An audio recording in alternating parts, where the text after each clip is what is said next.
أقيموا الصلاة وآتوا الزكاة. وقال تعالى في موضع آخر: قد أفلح المؤمنون الذين هم في صلاتهم خاشعون والذين هم عن الزكاة فاعلون. فقال النبي صلى الله تعالى عليه وسلم: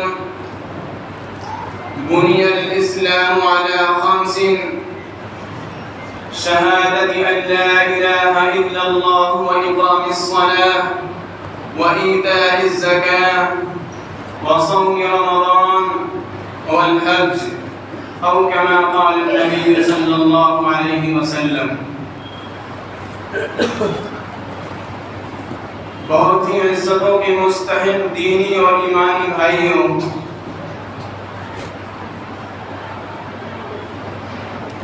ہر مسلمان اس بات کو بخوب جانتا ہے کہ اسلام کی بنیاد 5 چیزوں پر قائم ہے۔ اسلام کی جو جڑ ہے اور اصل ہے وہ 5 چیزیں ہیں۔ سب سے پہلی چیز اللہ تبارک و تعالیٰ کے ایک ہونے کی گواہی دینا ہے،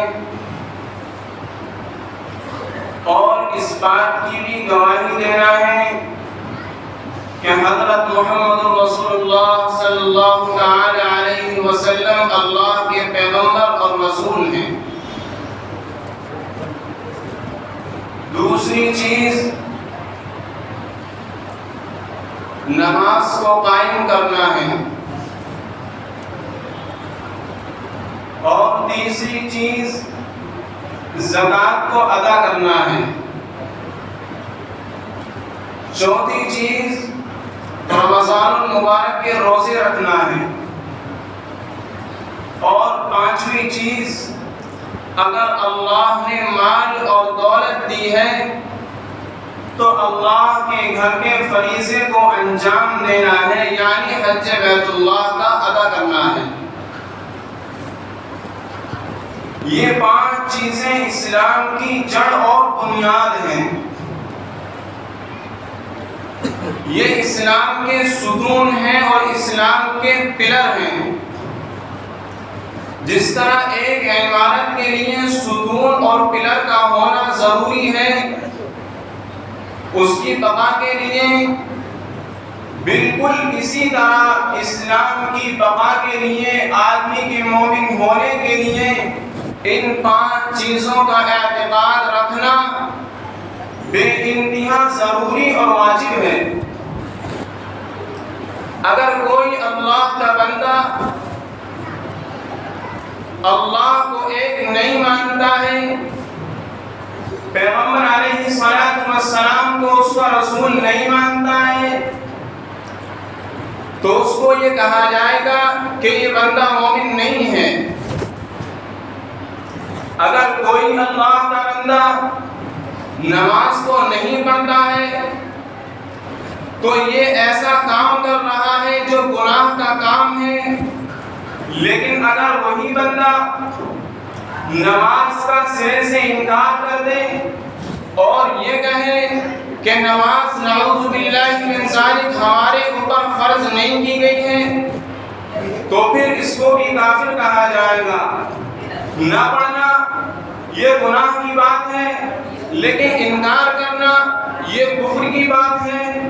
اسی طرح زکوٰۃ کا فریضہ ہے، اگر زکوٰۃ کے فریضے کا انکار کر رہا ہے تو یہ کہا جائے گا کہ وہ اللہ کا بندہ اسلام کے دائرے سے خارج ہے، لیکن اگر زکوٰۃ کو ادا نہیں کر رہا ہے، مسلمان ہونے کی حالت میں اس کا انکار بھی نہیں کرتا ہے، تو پھر یہ کہا جائے گا کہ یہ اللہ کا بندہ گنہگار ہے، زکوٰۃ کا اعتراف تو کر رہا ہے لیکن زکوٰۃ کو ادا نہیں کر رہا، تو یہ مجرم ہے، یہ گنہگار ہے۔ بالکل اسی طرح اگر کوئی بندہ روزے کا انکار کرتا ہے تو اس کے بارے میں بھی یہ کہا جائے گا کہ یہ دائرہ اسلام سے خارج ہے۔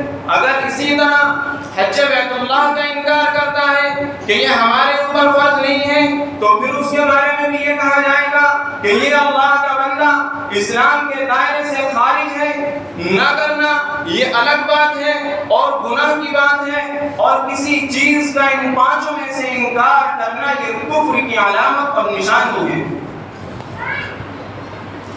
ان پانچوں چیزوں کو بیان کرنے کا نہ تو اتنا وقت ہے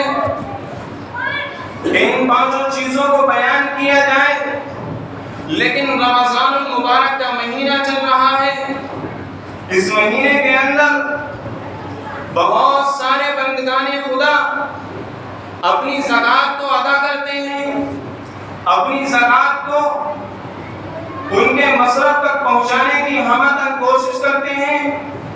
اس لیے مناسب یہ معلوم ہوتا ہے کہ زکوٰۃ کا جو ایک اہم ستون ہے اس پر کچھ دیر بات کی جائے اور اس پر روشنی ڈالی جائے۔ میرے بھائیوں اور بزرگوں دوستوں، قرآن مجید کے اندر 32 سے 33 مرتبہ اقیموا الصلاۃ کا لفظ آیا ہے کہ اے اللہ کے بندو، اے اللہ کو ماننے والوں، اے اللہ کی پرستش کرنے والوں، تم نماز کو قائم کرو۔ تو فوراً اور جسٹ اس کے بعد یہ بھی کہا گیا ہے وَآتُوا الزَّکَاۃَ، اے اللہ پر یقین رکھنے والوں، تم اپنے مال کے اندر سے زکوٰۃ بھی ادا کرو۔ اور زکوٰۃ یہ اپنے اوپر کوئی بوجھ مت سمجھو کہ اللہ نے تمہارے لیے یہ مال کے کم کرنے کا ذریعہ بنا دیا ہے یا ہمارے اوپر یہ بوجھ ہے۔ نہیں نہیں نہیں، بلکہ اللہ تبارک و تعالیٰ کا یہ ساری دنیا اللہ کی ہے، اور جو مال اللہ نے ہمیں دیا ہے وہ سارے کا سارا اللہ کا ہے۔ اس بات کا ہر بندہ اعتراف اور اقرار کرتا ہے کہ میرے پاس جو مال ہے، میرے پاس جو ثروت ہے، میرے پاس جو زمین اور جائیداد ہے، وہ سب اللہ رب العزت والجلال کی دی ہوئی ہے۔ پھر ہمارے اوپر یہ بوجھ کیسا کہ جب زکوٰۃ کا حکم آتا ہے تو ہمارے چہرے لٹک جاتے ہیں، ہمارے چہرے سست پڑ جاتے ہیں، اور ہمیں ایسا محسوس ہونے لگتا ہے کہ ہم اپنی کمائی ہوئی چیزوں میں سے، ہم اپنے مال میں سے دے رہے ہیں، اور ایسا محسوس ہوتا ہے کہ ہمارے اوپر وہ دینا بڑا بوجھ اور گرا نظر آتا ہے۔ میرے بھائی اور بزرگوں دوستوں، جب یہ اللہ نے مان دیا ہے اور وہی اللہ ہمیں خرچ کرنے کا حکم دے رہا ہے تو پھر یہ بوجھ کیوں ہوا؟ رب کا حکم ہے۔ اگر رب چاہے تو آپ سب لوگوں کو فقیر بنا دے، اگر رب چاہے تو سب کو مالدار بنا دے، اللہ کے ہاتھ میں ہے۔ تو پھر یہ بوجھ مالداروں پر کیوں گزرتا ہے کہ جب زکوٰۃ کی بات آتی ہے تو دائیں بائیں جھانکنے لگتے ہیں؟ ایسا کیوں ہوتا ہے؟ یہ صرف اور صرف اس بات کو سمجھنے کی نہ وجہ سے ہوتا ہے کہ ہم نے اللہ رب العزت والجلال کے دیے ہوئے مال کو اپنا مال سمجھ لیا۔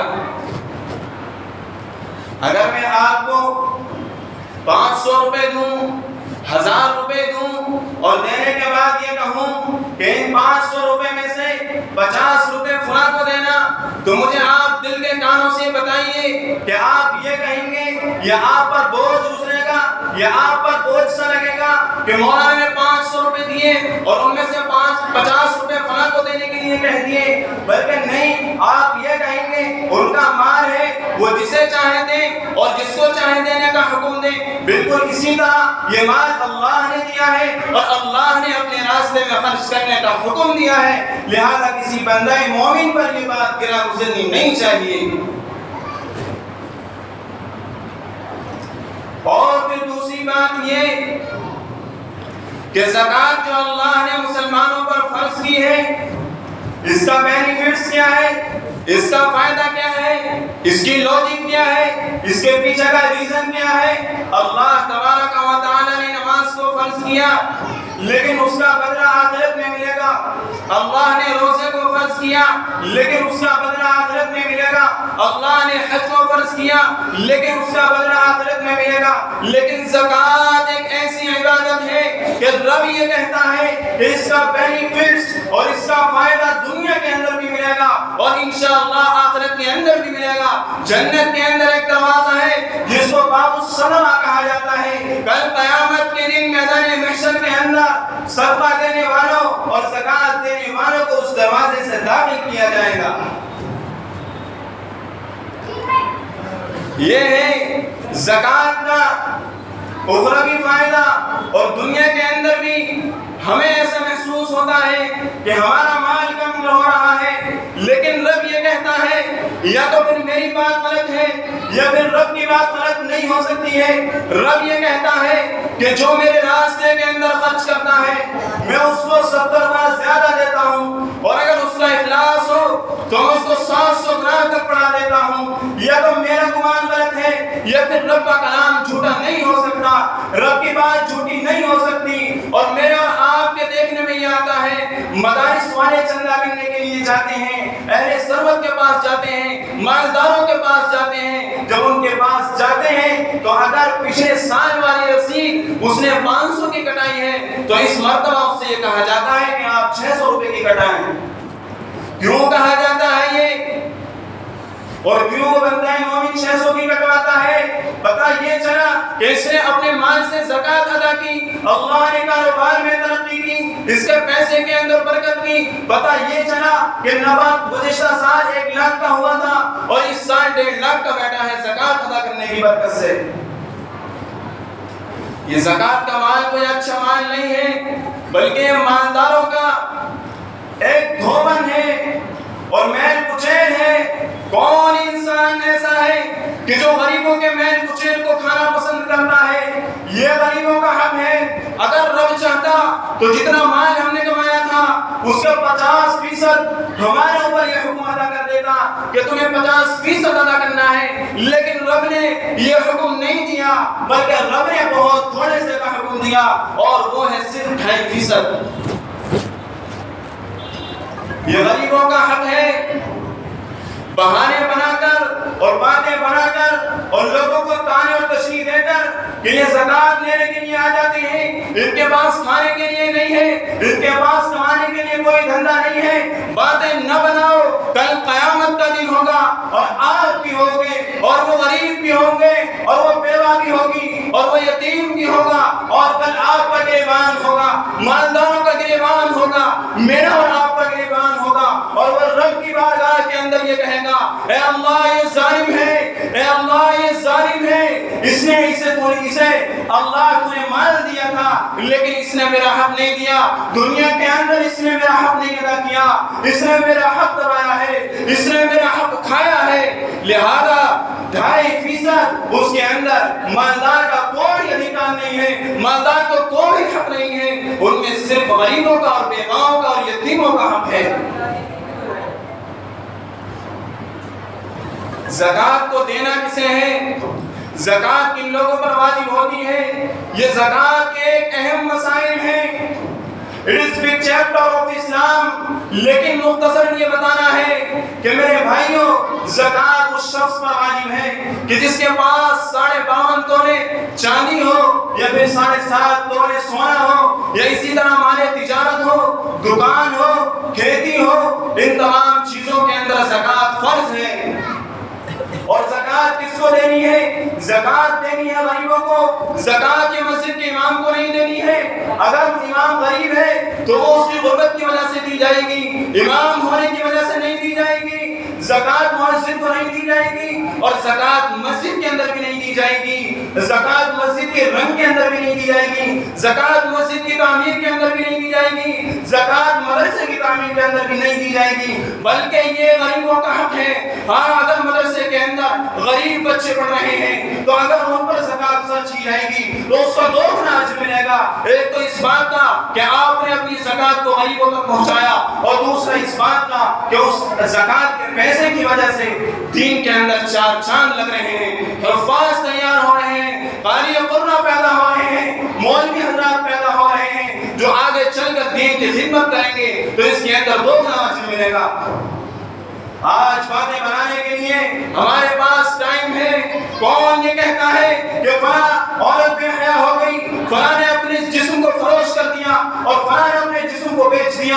آپ کی ذمہ داری تھی، میری ذمہ داری تھی۔ میں نے کبھی اس سے یہ پوچھا کہ تیرا دوپٹہ اس طرح سے کس وجہ سے اترا؟ یہ تیرا جو جسم فروشی کا الزام ہے یہ کس وجہ سے آیا؟ یہ کس وجہ سے تیرے اوپر دھبا لگا؟ یہ کس وجہ سے تیرے اوپر داغ آیا؟ میں نے نہیں پوچھا، یہ میری کمزوری ہے، لیکن ہم تانا دوسروں کو دیتے ہیں۔ آپ جا کر معلوم کریں، آپ کو ایسے ایسے مل جائیں گی، آپ کو ایسے ایسے اللہ کے بندے مل جائیں گے کہ جن کے پاس کھانے کے لیے کچھ نہیں ہے، جن کے پاس رہنے کے لیے کچھ نہیں ہے، جو اپنی بے کسی اور بے بسی کو دور کرنے کے لیے اپنے جسم کو فروخت کر رہی ہیں، اپنے جسم کو بیچ رہی ہیں، لیکن میں اور آپ اپنے محل کے اندر بیٹھ کر یہ تانا دے رہے ہیں کہ فلاں کی عورت نے جسم کو بیچ دیا، فلاں کی بیٹی نے یہ کر دیا، میں اور آپ اس کے ذمہ دار ہیں۔ اگر وہ جسم کو بیچ رہی ہے تو کل قیامت کے دن اگر اس سے پوچھ تاچھ ہوگی تو مجرم میں اور آپ بھی ہوں گے، میرا بھی گریبان پکڑا جائے گا، آپ کا بھی گریبان پکڑا جائے گا۔ میرے بھائی اور بزرگوں دوستو، کل قیامت کے دن میرا اور آپ کا کوئی پرسان حل نہیں ہو سکتا ہے۔ اگر اس بیوہ عورت نے یہ کہہ دیا، اگر اس یتیم نے یہ کہہ دیا یہ مالدار میرے محلے کے اندر رہتے تھے، یہ کروڑ پتی تھے، یہ ایسے تھے، یہ ویسے تھے، لیکن میرا خیال نہیں رکھا، میں اپنی مجبوری کی وجہ سے جسم فروشی پر مجبور ہوئی، تو بتاؤ اس کا گناہ کس کے کھانے میں جائے گا؟ یہ میں اور آپ اس بات کے ذمہ دار ہوں گے۔ میرے بھائیوں اور بزرگوں دوستو، یہ زکوٰۃ، اس کے اندر دنیا کے بھی فائدے ہیں، آخرت کے بھی فائدے ہیں، اور اس سے ایک بڑا فائدہ یہ ہے کہ اس دنیا کے اندر سے اس امت مسلمہ کی جو غربت ہے، اس امت مسلمہ کی غربت کا خاتمہ ہو جائے گا۔ اگر آج کوئی مانگنے والا نظر آتا ہے، اگر آج کوئی مانگنے والی نظر آتی ہے تو برقعے کے اندر نظر آتی ہے، اور سفید داڑھی والا مانگنے والا نظر آتا ہے۔ آپ آج پورے انٹرنیشنل طور پر جائزہ لے لیں، اگر آپ انٹرنیشنل طور پر فقیروں کی تعداد کو شمار کرنا چاہیں تو میں یہ بات گارنٹی کے ساتھ کہہ سکتا ہوں کہ آپ 90% سے زائد مسلمانوں کو پائیں گے۔ اور تو اور ایک بات اور ہو گئی ہے، اگر کوئی غیر برادری والا اور غیر مسلم اگر بھیک مانگنا چاہتا ہے تو وہ آج اتنے بدنام ہو گئے ہیں مسلمان، اتنے لاغر ہو گئے ہیں مسلمان کہ آج وہ مسلمانوں کی شکل اختیار کرنے کے بعد بھیک مانگنے کے لیے آتا ہے۔ یہ کہاں سے آئی یہ غربت؟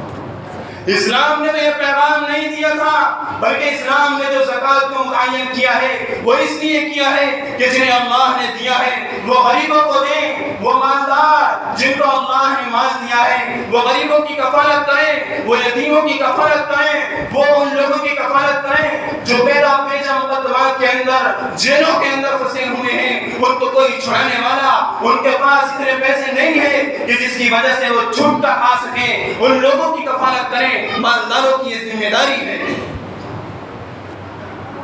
اور زکوٰۃ اور صدقہ اللہ تبارک و تعالی نے جو ایک امت مسلمہ کے لیے متعین کیا ہے، یقیناً ایک بہت بڑا فلسفہ ہے۔ ایک آج کا بہت بڑا سائنٹسٹ یہ کہتا ہے کہ اگر مسلمان صرف زکوٰۃ کی پابندی کر لیں تو چند سالوں کے اندر مسلمانوں کے اندر سے غربت کا اس طرح خاتمہ ہوگا کہ جس طرح آندھی کے اندر غرق و غبار اڑ جایا کرتی ہے، بالکل اسی طرح سے مسلمانوں کے اندر سے غربت کا خاتمہ ہو جائے گا۔ آج ہماری کمیٹیاں تو بنتی ہیں، آج ہمارے ممبر تو بنتے ہیں، آج ہمارے لیڈر تو بنتے ہیں، ہمارے چیئرمین تو بنتے ہیں، لیکن کوئی اللہ کا بندہ یہ نہیں کہتا کہ میں غریبوں کا مسیحا ہوں۔ سب یہ کہتے ہیں میں اپنے پیٹ کا مسیحا ہوں، میں اپنی دولت و ثروت کا مسیحا ہوں، میں اپنی بادشاہت کا مسیحا ہوں۔ کوئی یہ نہیں کہتا۔ میں آپ کو مثال دیتا ہوں، آج آپ جو یہ سردار ہوتے ہیں، جو پگڑیاں باندھتے ہیں، ان کی برادری کے اندر چلے جائیے، آج تک آپ نے کسی مانگنے والے کو نہیں دیکھا ہوگا۔ وجہ کیا ہے؟ وجہ یہ ہے کہ انہوں نے اپنی کمیٹی بنائی، انہوں نے اپنی سوسائٹی بنائی اور یہ کہا کہ کوئی نہیں مانگے گا، اگر کوئی غریب ہے تو اس کو دان دیا جائے گا، اسے مانگنے کی اجازت نہیں ہے، چاہے تالے بیچو، جوتی سیو، کچھ بھی کر سکتے ہو، لیکن مانگنے کی پرمیشن اور اجازت نہیں ہے۔ یہ کیوں ہوا؟ یہ ان کی کمیٹی اور ان کے مالداروں کی وجہ سے ہوا۔ اللہ نے ان پر زکوٰۃ کو فرض نہیں کیا، لیکن میرا اور آپ کا دم نکلا جا رہا ہے۔ رب نے زکوٰۃ کو فرض کر دیا، صرف 2.5 روپے 100 روپے کے اندر فرض قرار دے دیے تو میرے اور آپ کے سانس رک جاتے ہیں۔ غریبوں کا نام آتا ہے تو چہرے بگڑ جاتے ہیں۔ میرے بھائی یاد رکھنا اس بات کو لکھ لینا اور آگے سر سے لکھ لینا، اللہ تبارک و تعالی ہر کسی کے پیسے کو اچھی جگہ میں قبول نہیں کرتا۔ بڑے بڑے